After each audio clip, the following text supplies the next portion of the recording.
Olá, seja bem-vindo ao canal. Gente, o filme está bombando e o filme já mostra de cara o crescer e suas complicações. Nós vemos uma garotinha linda que chama a atenção do filme, que é a Mei Mei, como é chamada, né? E nós já vemos de cara uma coisa assim que é muito real nas nossas vidas, que ela começa narrando o filme dizendo sobre regras. E é um momento muito difícil, né? Na adolescência, podemos dizer, ou no crescimento, aquilo que vai nos atravessar, como nós vamos lidar, ou como um adolescente ou uma criança em desenvolvimento vai lidar com aquilo que são as regras. Isso faz parte da vida, isso faz parte da nossa história, mas que é muito, às vezes, abre aspas, pesado, conflituoso para um adolescente. E ela vai dizendo que existe uma regra número 1. E a regra era: honre os seus pais, eles são seres supremos da sua vida, suaram, sacrificaram para você ter um teto, colocaram comida no seu prato. O mínimo que você pode fazer é tudo o que eles pedirem. E aí eu chamo a sua atenção para uma coisa. Será que nós vamos conseguir atender um adolescente, vai conseguir uma criança atender a expectativa desse pai? Será que nós vamos conseguir algum dia fazer tudo que os nossos pais desejam, né, que façamos? Ela disse: você precisa fazer tudo. E tem uma ressalva que é: o risco é acabar esquecendo de si mesmo. Gente, o filme fala muito dessas verdades que são assim, que a gente vê toda hora, todo instante, que é o crescer, a dificuldade de crescer, a luta que é crescer e como que nós estamos aí implicados nessas regras, no que o outro vai pensar, no que o outro vai dizer. E quando se trata de pai, quando se trata de mãe, quando se trata desse olhar, fica um peso muito grande. Eu não posso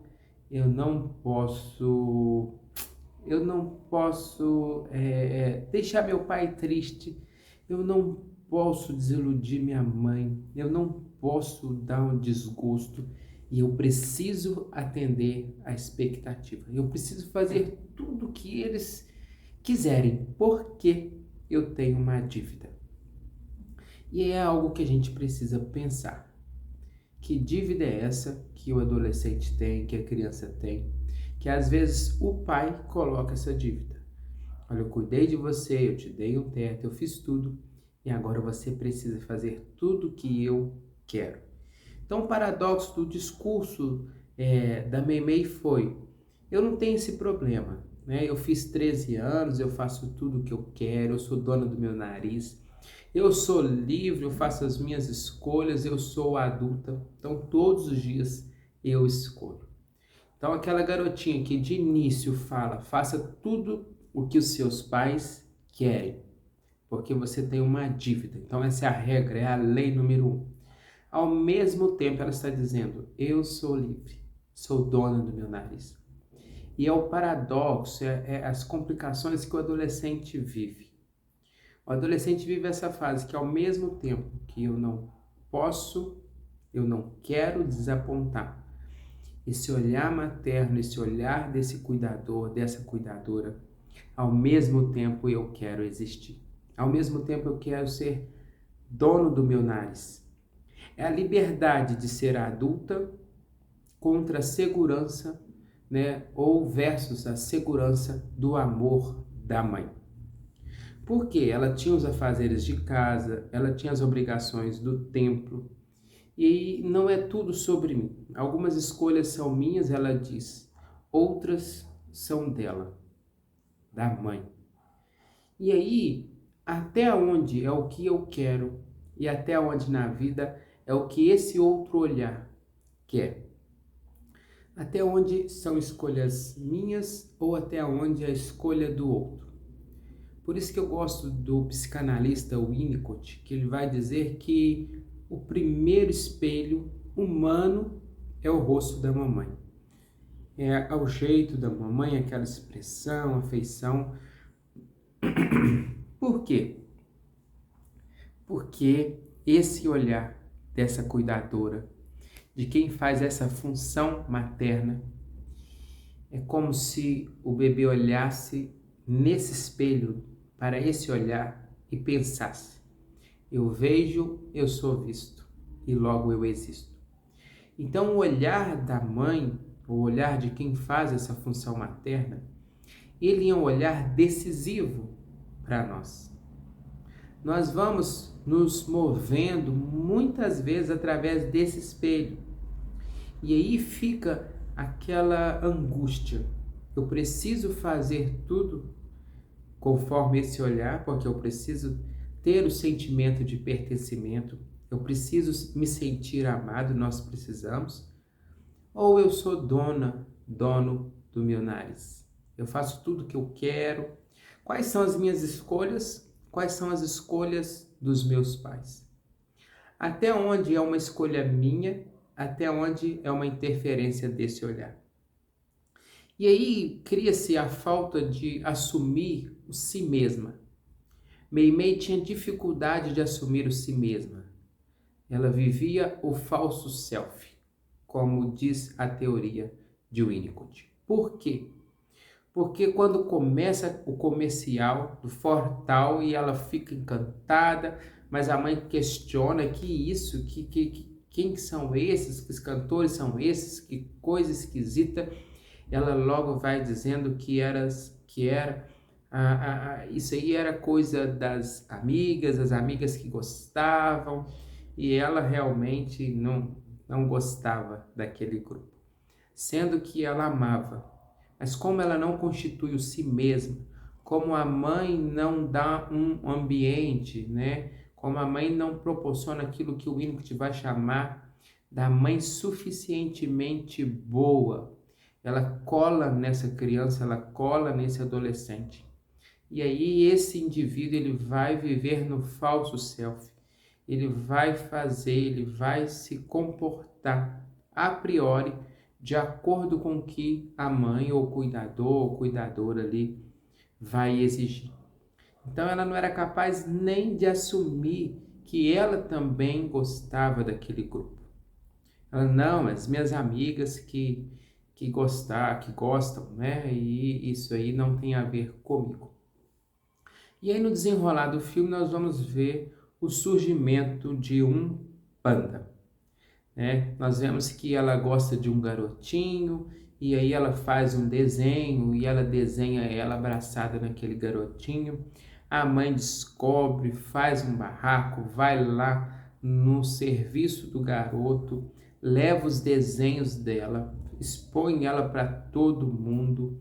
E a Meimei fica meio desorientada, vai para casa, passa a noite chorando e no dia seguinte, pela manhã, ela se transforma ou sai, né, de dentro dela de uma forma aqui metafórica, né, desabrocha o panda. O que era esse panda? Eram as emoções dela alteradas, as emoções afloradas, podemos dizer assim, e era algo que foi herdado, né? De início a mãe acha que ela ficou mocinha e leva ela para a escola, aquela questão toda, acha que foi a primeira menstruação dela e depois vê o panda. Gente, e aí nós podemos parar e fazer uma reflexão. Por que surge esse panda nesse momento?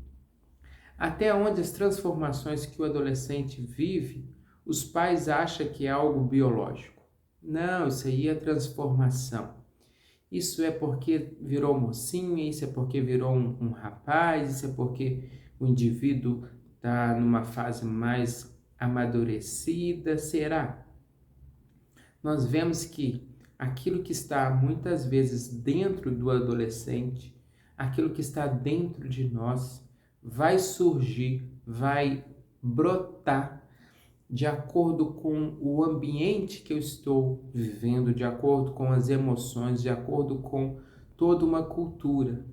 Então, a adolescência é o momento que o social está muito implicado.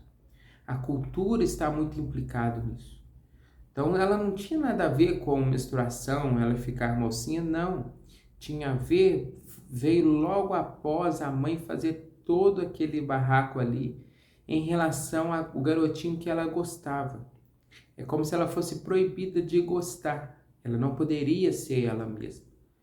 Ela não poderia ali ser o eu verdadeiro. Não. Ela está no falso self, ela fica no falso self. E ela não poderia viver o eu ideal.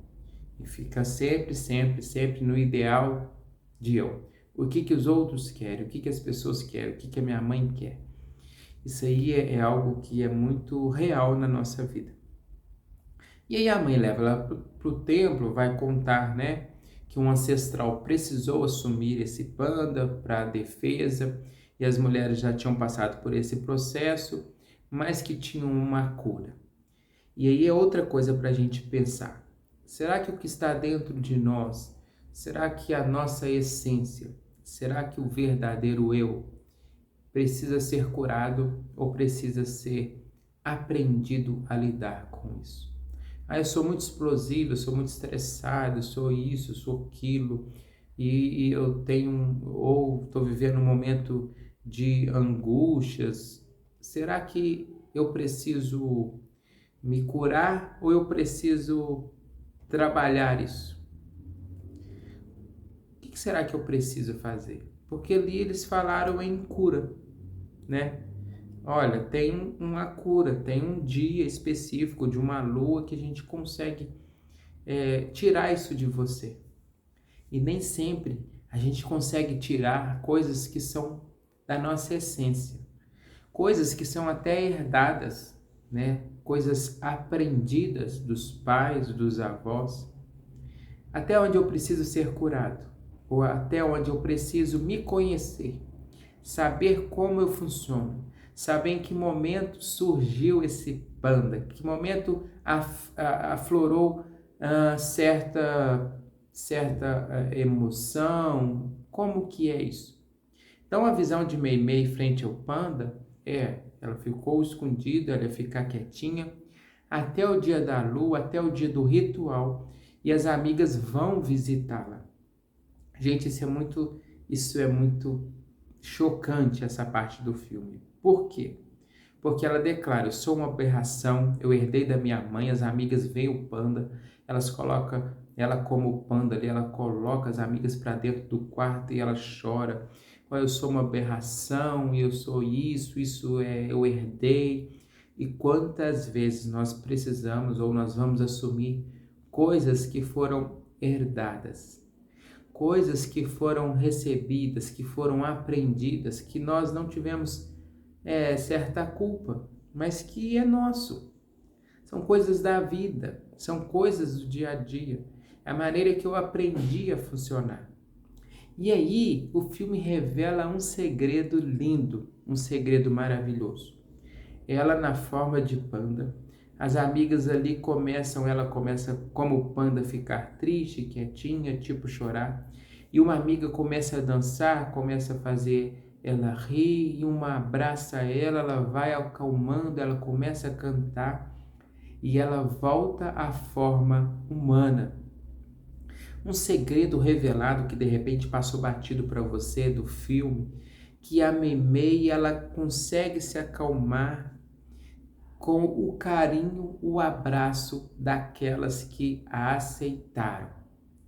A mãe fala em cura, o pai omisso até então, mas existia um grupo de amigos que aceitaram, que abraçaram, que deram amor.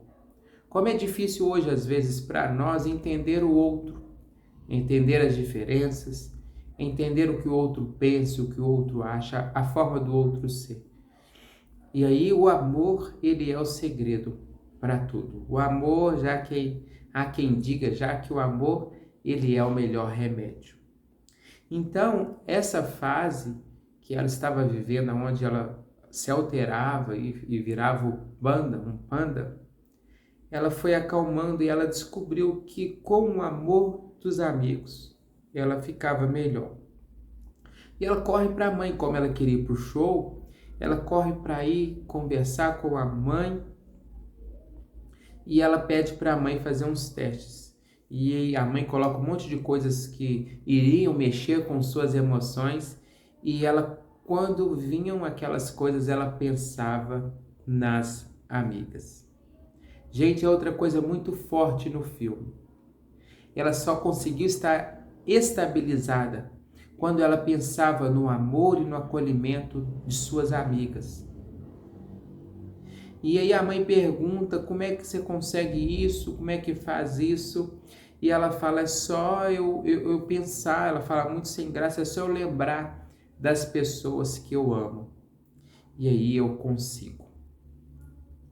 Gente, a priori, ela deveria pensar no pai e na mãe. A mãe fica toda feliz achando que ela estava lembrando da mãe para se acalmar, para se manter estabilizada, para não se tornar um panda. E na verdade, tudo que vinha na mente e na cabeça dela era o afeto que ela recebia das amigas e não da mãe e não do pai. E aí a gente vê qual ambiente.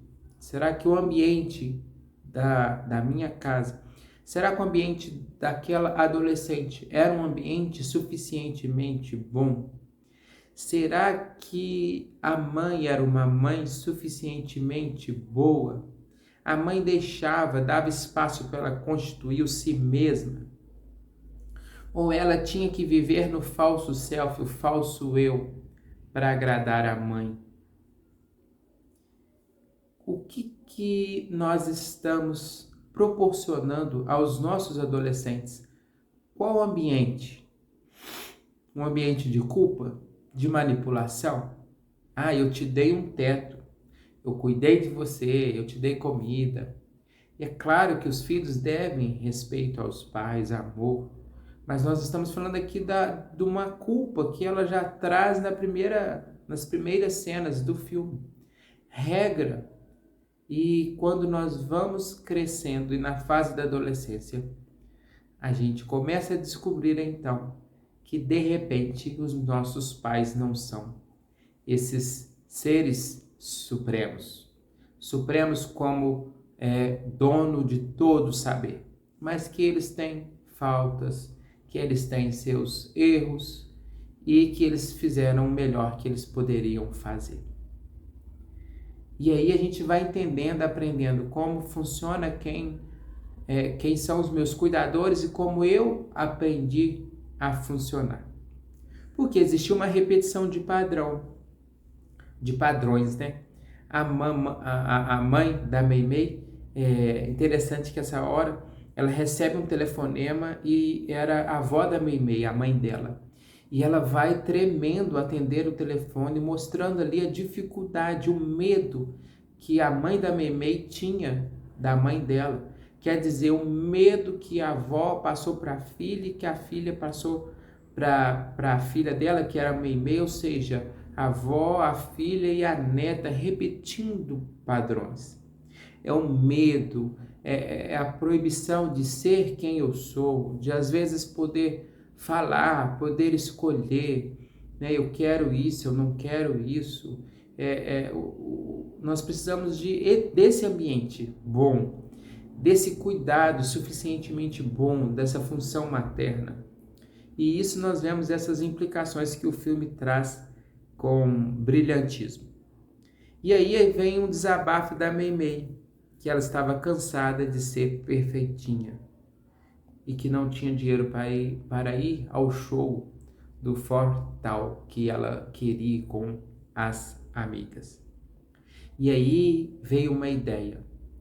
Alguém vê, né, as pessoas começam a ver ela de vez em quando como panda e ela achou que ia assustar, ia chocar e as pessoas começam a se afeiçoarem àquela forma de panda.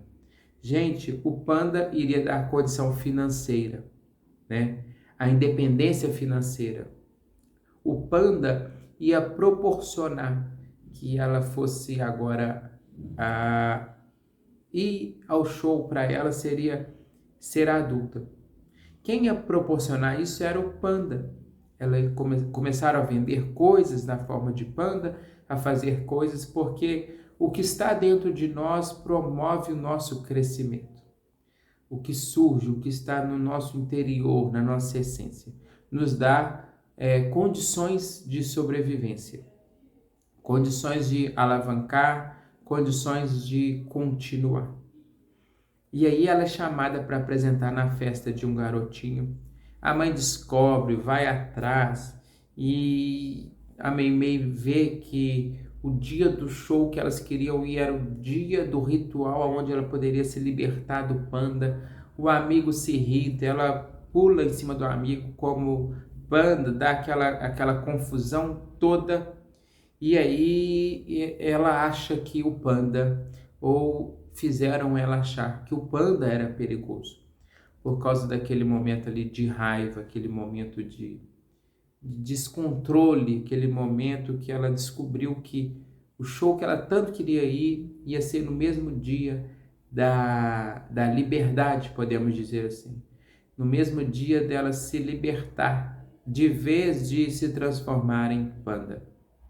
Gente, quantas vezes nós vivemos a ambiguidade de fazer o que nós queremos fazer, de ser quem nós precisamos ser, em prol daquilo que são os rituais da vida, dizendo que nós temos que ser, que nós temos que ser assim, que nós temos que entrar em tal esporte, que nós temos que ter tal cabelo, que nós temos que. Uma sociedade que a cada dia vai exigir que nós temos que ter algo. Então a cegueira da mãe, porque naquela brigaiada toda a mãe vai e briga com as amigas de Meimei, coloca a culpa toda nas amigas de Meimei, e Meimei foi incapaz de assumir o si mesma e defender as suas amigas por causa do autoritarismo da mãe, né? Ela mostra para Meimei o quanto o panda era destrutivo e ela sustenta o lugar de perfeição da filha. Porque a culpa, afinal, não era da Meimei. A culpa não era ali, a culpa era das amigas que estavam a influenciando. E aí eles vão para casa e o pai entra em cena agora. Ele acha a câmera com as filmagens dos momentos felizes da filha, como panda. E ele fala para ela, ele dá um conselho. Olha, na vida nós temos várias facetas. Não podemos ignorar o que é ruim, mas podemos dar espaço e saber conviver. Às vezes eu sou bruto, às vezes eu sou truculento, às vezes eu sou preguiçoso, às vezes eu sou, sei lá, procrastinador, às vezes eu sou mais seco, mais frio. Quantas coisas eu não posso considerar ruins? E tentar fingir que isso não existe é difícil. Mas esse panda é eu conseguir olhar para isso que está no meu interior e saber aproveitar, saber conviver, saber lidar com isso e tirar coisas boas. São as facetas da vida. É ter responsabilidade. Como diz Freud, naquilo que nós nos queixamos, qual que é a nossa responsabilidade? Aquilo que está em desordem. Daquilo que eu acho ruim, daquilo que eu estou reclamando, qual que é a minha responsabilidade? A gente pode lidar com isso. E no final a cura, né, a suposta cura, seria deixar o panda ir. E diante do espelho, na hora do ritual, Meimei olha para o panda, ela vê os momentos felizes e ela não deixa o panda ir. E ela foge pro show do Fortal com as amigas. E aí, gente, é o dilema da vida. Até onde eu preciso daquilo que é a minha essência para mim realmente conquistar a vida adulta, porque ela não abriu mão do panda e ela foi para o show, porque na cabeça dela o show é porque ela tinha 13 anos e ela era adulta. Mas até onde eu preciso realmente eliminar algumas coisas, até onde eu preciso lidar com outras. Até onde é porque eu quero, até onde é porque o outro quer. E a mãe, então, naquela hora, quebra o colar aonde ficava o panda preso e ela solta e ela se torna um panda enorme.